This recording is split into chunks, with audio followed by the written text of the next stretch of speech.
Hello student, good morning to all of you.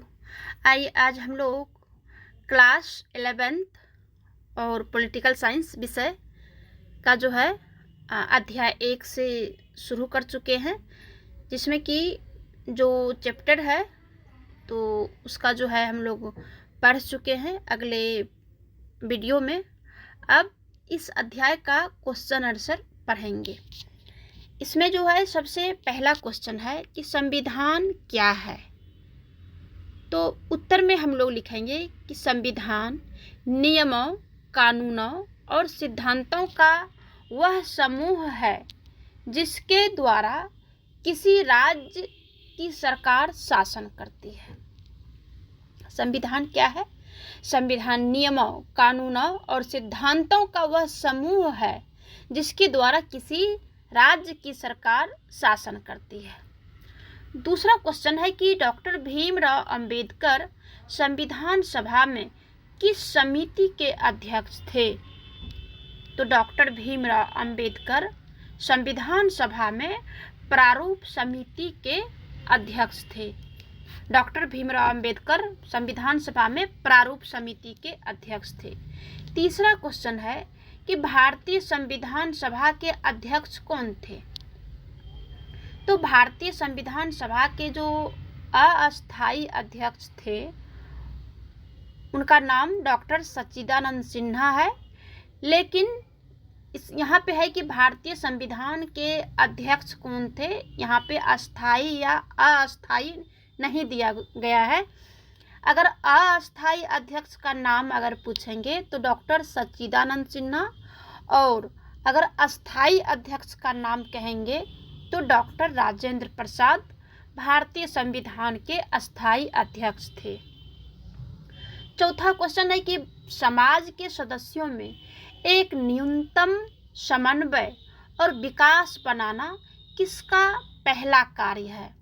जो समाज है और समाज के जो सदस्य है उसमें न्यूनतम समन्वय, यानी जो छोटी से छोटी बातों का हमें समन्वय करना है या किसी भी समाज का या संगठन का, तो इसका विकास और कार्य जो है संविधान का ही है। संविधान जो है यही करती है। आगे है कि नस्लीय भेदभाव के पुराने इतिहास का उदाहरण कौन सा देश है? तो नस्लीय भेदभाव के जो पुराने इतिहास का जो भेदभाव है वो दक्षिण अफ्रीका है, क्योंकि दक्षिण अफ्रीका में ही शुरू से ही गोरे लोगों और काले लोगों में जो है भेदभाव बहुत ज़्यादा होता था। और इसी के वजह से हमारे देश के जो महात्मा गांधी थे उन्होंने जो है कुछ दिन जो है दक्षिण अफ्रीका में रह के इस भेदभाव को ख़त्म करने के लिए आंदोलन चलाए थे। और उन्होंने 1893 ईस्वी में दक्षिण अफ्रीका गए थे, क्योंकि वहाँ भी भारत के लोग जो रहते थे तो उन लोगों के बुलाने से महात्मा गांधी जी ने दक्षिण अफ्रीका 1893 ईस्वी में गए थे और 1915 ईस्वी में वहाँ से लौटे थे। जब वहाँ से लौटे 1915 ईस्वी में, तो यहाँ पर तो पहले से ही अंग्रेज़ों की शासन थी। अंग्रेज़ जो है हम लोगों के ऊपर, भारत के ऊपर जो है शासन करती थी। तो 1915 में लौटे और 17 से जो है इन्होंने गांधी जी भारत में भी आंदोलन शुरू किया। 1917 में चंपारण आंदोलन शुरू किया था, जो बिहार में है चंपारण, वहाँ से शुरू किए और 1947 में जो है देश को आज़ाद करा लिए। तो ये जो नस्लीय भेदभाव है ये गोरे लोगों और काले लोगों में नस्ल का जो है भेदभाव बहुत ज़्यादा था कि गोरे लोगों ने काले लोगों पर बहुत ज़्यादा अत्याचार करते थे, मार भी देते थे। तो इसी को जो है और वहाँ पर इसका जो है खात्मा भी किया। आगे है कि संविधान सरकार को कौन सा सामर्थ्य प्रदान करता है? हमारे देश के जो संविधान है और हमारे देश के सरकार को, संविधान ने सरकार को क्या क्या सामर्थ्य यानी शक्ति प्रदान करता है? तो सकारात्मक लोक कल्याणकारी कदम उठाने या कार्य करने का सामर्थ्य प्रदान करते हैं कौन? संविधान ने। आगे है कि संविधान की प्रस्तावना से क्या अभिप्राय है, यानी संविधान की प्रस्तावना का क्या अर्थ है या संविधान की प्रस्तावना किसे कहते हैं। तो संविधान का जो प्रारंभिक परिचय है, संविधान का प्रारंभिक परिचय, इस संविधान की जो बुक है, बुक के ऊपर पेज में ही इसका परिचय है कि हम भारत के लोग जो है, यहाँ से जो स्टार्ट होता है, तो इसे जो है संविधान की प्रस्तावना कहा जाता है। आगे है कि कठोर संविधान से क्या समझते हैं। अगर संविधान कठोर है तो क्या समझते हैं, तो हम कह सकते हैं कि ऐसा संविधान जिसमें सरलता पूर्वक संशोधन परिवर्तन नहीं किया जा सकता है।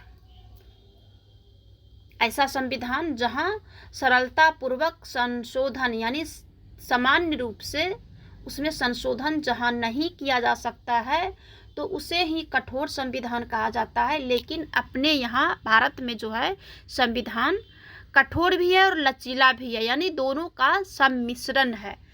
तो अमेरिका का संविधान को कठोर संविधान कहा जाता है और ब्रिटेन के संविधान को लचीला संविधान कहा जाता है। लेकिन भारत में जो है ना तो कठोर है और ना ही ज़्यादा लचीला है, भारत में बीच का है, दोनों के बीच का। अगर ऐसा कुछ होता है तो इसमें जो है प्रक्रिया है, 2-3 प्रक्रिया है, तीनों प्रक्रिया के तहत जो है संविधान में संशोधन कर सकते हैं, क्योंकि अनुच्छेद 368 जो है भारत में संशोधन की प्रक्रिया के बारे में बताता है और ये 3 चरण में जो है प्रक्रिया को पास होना पड़ता है और उसके बाद जो है संशोधन किया जा सकता है। आगे है कि 14 अगस्त 1947 को विभाजित भारत के संविधान सभा के सदस्य कितने थे, तो 299 सदस्य थे। ये 14 अगस्त 1947 को जो है भारत तो आज़ाद हो ही गया था, लेकिन इसकी घोषणा जो है 15 अगस्त को किया गया। 14 अगस्त में जब विभाजन इसका जो विभाजित हुआ तो 299 इसलिए था क्योंकि जब संविधान सभा जब हो रही थी तो उसमें टोटल 389 सदस्य थे, लेकिन उसमें से कुछ ब्रिटिश के लोग थे और कुछ देसी रियासतों के लोग थे और मुस्लिम के सदस्य भी थे, जो कि भारत और पाकिस्तान जब अलग हुआ तो मुस्लिम समुदाय के जितने सदस्य थे उन लोगों ने अलग हो गया, तो बाकी बच गया 299 सदस्य। आगे है कि पुराने सोवियत संघ के संविधान में निर्णय का अधिकार किसे दिया गया था, तो जो पुराना सोवियत संघ है हमारे संविधान में, तो ये जो है कम्युनिस्ट पार्टी को दिया गया था। आगे है कि अंतिम रूप से पारित भारतीय संविधान पर कितने सदस्यों ने हस्ताक्षर किए थे, तो अंतिम रूप से जो भारतीय संविधान पारित हो रहा था तो उस समय 284 सदस्यों ने भाग लिया था, हस्ताक्षर किए थे। ये 399 सदस्य कुल मिलाकर थे, जो कि ऊपर के क्वेश्चन में हम लोगों ने पढ़ा। लेकिन कुछ लोगों ने जो देसी रियासतें जैसे हैदराबाद सब, जूनागढ़ सब है, उन जगहों के कुछ सदस्य ने भारतीय संविधान पर हस्ताक्षर नहीं किए थे, जिसके कारण 284 सदस्य ही मात्र रह गए थे जो कि हस्ताक्षर किए थे। आगे है कि भारतीय संविधान में वर्तमान में कितनी अनुसूचियां हैं, तो भारतीय संविधान में पहले तो शुरुआत में 395 अनुच्छेद और 12 भाग और 8 अनुसूचियां थी, लेकिन अभी जो है अनुच्छेद में भी वृद्धि हुआ है और भाग में भी हुआ है और फिर अनुसूची में भी 395 अनुच्छेद से 448 अनुच्छेद हो गया है और 25 भाग हो गया है और 8 से ये 12 अनुसूचियां जो है हो गई है। आगे है कि संविधान सभा के प्रांतीय विधानसभाओं में प्रत्येक समुदाय के सदस्यों ने अपने प्रतिनिधियों का चुनाव किस पद्धति द्वारा करता है या किया? तो ये जो संविधान सभा में, प्रांतीय विधानसभा में जो प्रत्येक समुदाय के सदस्य थे, इन्होंने प्रतिनिधि का चुनाव समानुपातिक प्रतिनिधित्व और एकल संक्रमण मत पद्धति द्वारा चुनाव किया गया था। आगे है क्रिप्स मिशन किस वर्ष भारत आया था? तो क्रिप्स मिशन जो है भारत में मार्च 1942 को आता है। आगे है कि क्रिप्स मिशन ने भारतीय संविधान के संदर्भ में क्या कहा था?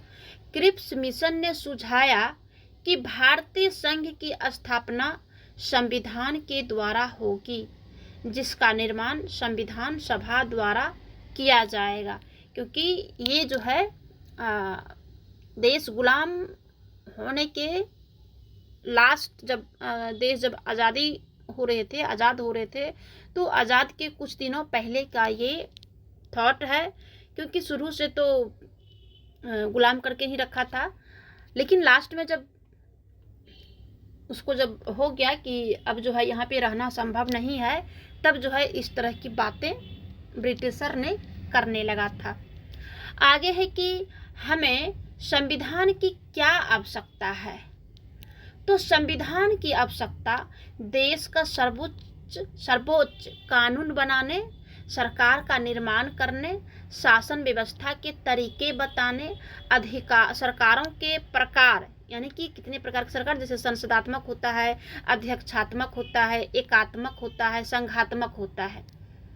तो सरकार के प्रकारों का भी निर्णय संविधान ही लेते हैं और इसकी जानकारी भी देते हैं। सरकार के अंगों के बीच शक्तियों का बंटवारा भी संविधान ही करते हैं और मौलिक अधिकारों की रक्षा जो किया जाता है वो संविधान के द्वारा ही जो है किया जाता है। तो इतनी सारी बातें जो है हमारे संविधान जो है बताते हैं, इसी कारण जो है इसकी आवश्यकता जो है होती है। आगे है कि भारतीय संविधान सभा की रचना ब्रिटिश मंत्रिमंडल के किस समिति द्वारा प्रस्तावित की गई? इस योजना के प्रस्तावों को समझाइए। तो हम कह सकते हैं कि ब्रिटिश मंत्रिमंडल समिति जो है वो कैबिनेट मिशन के तहत जो है मंत्रिमंडल की जो है भारतीय संविधान सभा की रचना की गई थी और सदस्यों का चयन ब्रिटिश प्रांतों से, जिसमें कि 292 था, और देसी रियासतों से 93 और चीफ कमिश्नर से 4 थे। टोटल 389 सदस्य थे। प्रत्येक प्रांत की सीटों को 3 प्रमुख समुदाय जैसे मुस्लिम, सिख और सामान्य में बांटा गया था। तो यही रहा। आगे है कि प्रांतीय विधानसभाओं में प्रत्येक समुदाय के सदस्यों ने अपने प्रतिनिधियों को चुना। आगे है कि सभी रियासतों के प्रतिनिधियों के चुनाव का तरीका उनके परामर्श से तय किया गया। किसके परामर्श से? कैबिनेट मिशन के परामर्श से। अब आगे क्वेश्चन है कि भारतीय संविधान की प्रमुख विशेषता क्या क्या है? तो भारतीय संविधान की कई विशेषता है, जिसमें पहला है कि जनप्रतिनिधियों द्वारा निर्मित लिखित एक संपूर्ण संविधान है। दूसरा, यह संपूर्ण प्रभुत्व संपन्न लोकतांत्रिक गणराज्य, समाजवादी धर्मनिरपेक्ष गणराज्य का निर्माण करता है। ये दूसरी विशेषता है। तीसरा है नागरिकों को मूल अधिकारों के साथ मूल कर्तव्यों की भी याद दिलाता है। आगे है स्वतंत्र न्यायपालिका है। यहाँ की जो न्यायपालिका है वो स्वतंत्र नहीं है, सरकार के दबाव में नहीं है। आगे है संसदीय शासन व्यवस्था है, क्योंकि कहीं कहीं अध्यक्षात्मक होता है, कहीं कहीं एकात्मक सरकार होती है, लेकिन यहाँ जो है संसदीय शासन व्यवस्था है। आगे है कि राज्य के नीति निर्देशक तत्व, ये भी जो है भारतीय संविधान की विशेषता में आता है। अब आगे है कि उदाहरण सहित सिद्ध कीजिए कि भारतीय संविधान कठोर एवं लचीलापन का समन्वय है। कैसे है, तो आइए जानते हैं। भारतीय संविधान कठोर एवं लचीलापन का समन्वय है।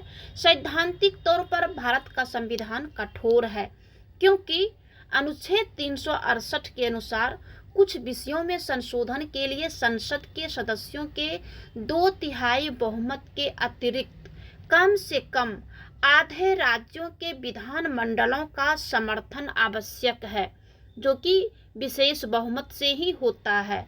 लचीलापन बहुत से संशोधन प्रावधानों को संसद के साधारण बहुमत से पास करके संशोधित कर दिया जाता है। तो दोनों का मिश्रण है, ठीक है, लेकिन सैद्धांतिक रूप से कठोर ही है, क्योंकि जब संशोधन 368 के द्वारा किया जाता है तो इसमें संसद के सदस्यों का 2/3 सदस्य होना चाहिए और सारे राज्यों का आधे से अधिक विधानमंडलों का भी समर्थन आवश्यक है। आगे है कि भारतीय संविधान की प्रस्तावना में वर्णित निम्नलिखित शब्दों को सविस्तार से समझाइए। भारतीय संविधान में जो है, जैसे न्याय है, स्वतंत्रता है, समानता है, बंधुत्व है, धर्मनिरपेक्षता है और समाजवादी है। तो इन सब शब्दों का मीनिंग या अर्थ क्या होता है। जैसे न्याय है, तो न्याय जो है सामाजिक, आर्थिक और राजनीतिक न्याय प्रदान करता है। स्वतंत्रता, अभिव्यक्ति की स्वतंत्रता, विचार अभिव्यक्ति की स्वतंत्रता, विश्वास की स्वतंत्रता कि हम किसी भी धर्म समुदाय में विश्वास कर सकते हैं, धर्म की स्वतंत्रता, कर्म की स्वतंत्रता, उपासना की, भक्ति की स्वतंत्रता, ये जो है स्वतंत्रता का अर्थ होता है। आगे है एक समानता का क्या अर्थ होता है कि सभी प्रकार के भेदभावों का अंत या भेदभावों से मुक्ति जो है समानता का अर्थ है। बंधुत्व क्या है, देश के हर नागरिक के बीच आपसी प्यार, स्नेह के भाव पैदा करता है, ये बंधुत्व है। और धर्मनिरपेक्षता क्या है कि सभी धार्मिक विचारों वाले नागरिकों को धर्म को मानने की आज़ादी है, ये जो है धर्मनिरपेक्षता है। समाजवादी सरकार का उद्देश्य अधिक से अधिक जन कल्याण करना होता है, समाज कल्याण के कार्य को करना होता है, लोकहितकारी कार्य को करना होता है और समाज ही सर्वोपरि होता है, ये समाजवादी का अर्थ होता है। तो ये रहा अध्याय 1 के क्वेश्चन का सारा आंसर। धन्यवाद।